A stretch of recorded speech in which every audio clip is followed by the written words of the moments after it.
boss, bago tayo magpatuloy ay syempre ipapakita ko muna sa inyo yung landmark. Dito tayo sa may Chaong Interchange at itong lugar na ito ngayon ay tinutuloy na.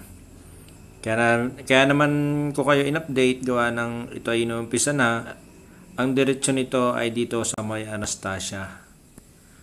Dito sa may Anastasia, yan, kita niyo yung hawa na yan, kasama yan. Diretso, tubigan. Diretso pa, zoom out natin. Anastasia kasi yan eh. Maliligaw tayo dito. Anastasia Barangay Hall. Kaya may karugtong yan. Ito. Ito Anastasia na to. May lugar dito. Meron ditong isang bahay na tinamaan ng expressway. Yan. Yan ang i-update ko ngayon mga boss. Dito tayo kumuha ng video dito sa may Anastasia ito. Itong bahay na to, malaki to. Maganda. Tinamaan ng expressway. Gawa ng kung makikita nyo dito, tumbok yan. Ayan o. Hawa na to eh. Hindi mo makikita dito ngayon.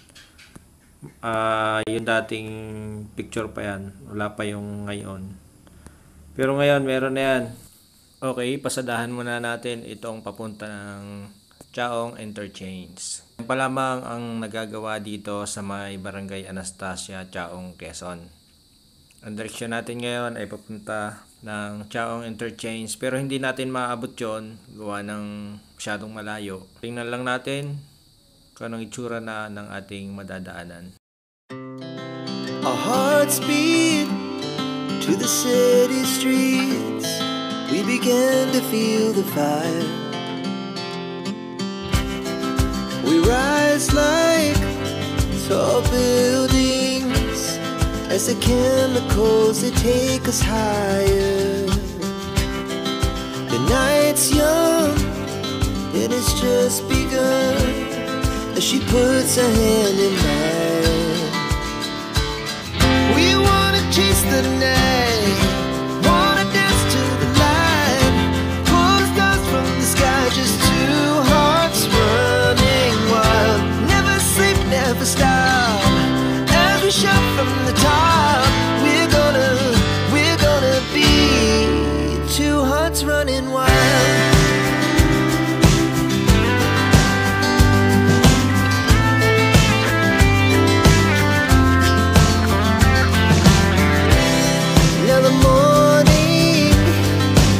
Afternoon, we lay awake in bed. The glass so loud as the hours pass. We're gonna do it all again. We wanna chase the night, wanna dance to the light, pull the stars from the sky, just two hearts running wild. Never sleep, never stop. We shout from the top. We're gonna be. We're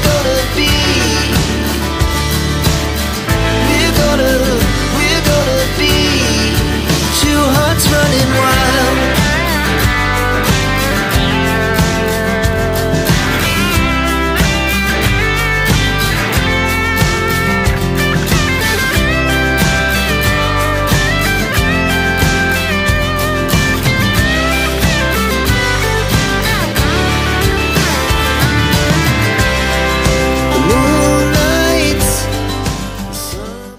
At kung mapapansin nyo mga boss ay talagang katubiganan yung dinaanan.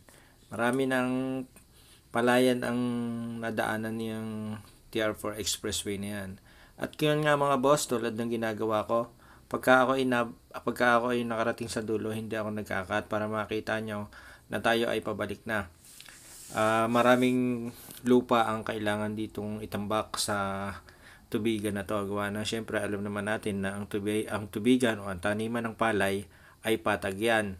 So dito sa parting ito, mula dun sa Chaong Interchange hanggang dito sa may Anastasia ay patag ito. So maraming panambak ang kakailanganin dito sa lugar na to. Kung makikita nyo, bakas na ang daan ng TR4 Expressway kahit medyo malabo ang ating video dahil nga paparating sa oras na ito ang bagyong Pipito. Ang araw na ito ay November 17, 2024, kaya ganyan ang ating panahon. Tuloy tayo sa ating pagbibideo pabalik.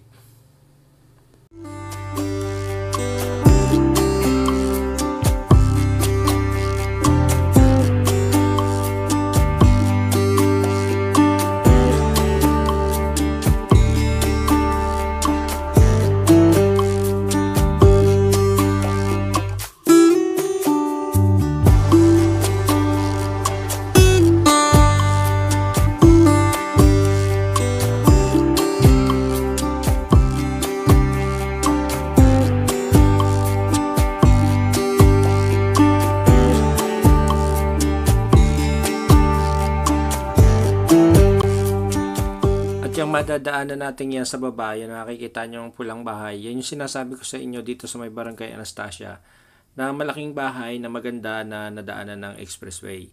So halos walang matitira sa kanya. Kung makikita nyo naman sa video ay talagang sapul na sapul siya. Itong direksyon na to mga boss ay papunta na to ng Kabatang. Yung nagkukulay brown na yon ay kabila na yun ng ilog. May ilog kasi dyan kung tawagin ay Lagas-Lasan. O kung matawagin dito sa Anastasia ay Gas-Gas. Diga meron sa may Sariayang Gisgis ay dito po ay Gas-Gas. So yan, matatanaw nyo yan ay Kabatang na yan. Pumunta din ako dyan, may vlog din tayo niyan, abangan nyo kasunod ng video ito. Tapos makikita nyo, yan na yun. Yan makikita nyo yan nagbabrown. Yan pa lang, walang iba. Kaya abangan nyo yung susunod kong vlog para ma-update ko kayo dyan sa lugar niyan sa may barangay Kabatang.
At ayan na nga mga boss, nakabalik na ang ating drone dito sa ating home point.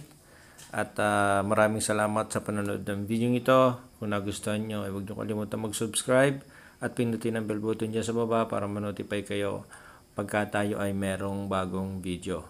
Bababa lang natin itong ating drone at makikita nyo na yung bahay na pula na maganda. At ayan na nga, kinuna natin ng kaunting drone shots. Tiyadyan mga napakaganda. Kasayang. Okay. Ilang milyon din yan. Kaganda. Ay, talagang pagka sadyang gobyerno ang nagdesisyon ay talagang wala tayong magagawa. Ay, sayang naman. So maraming salamat talaga mga boss. Kita-kita tayo sa susunod na video. Salamat po.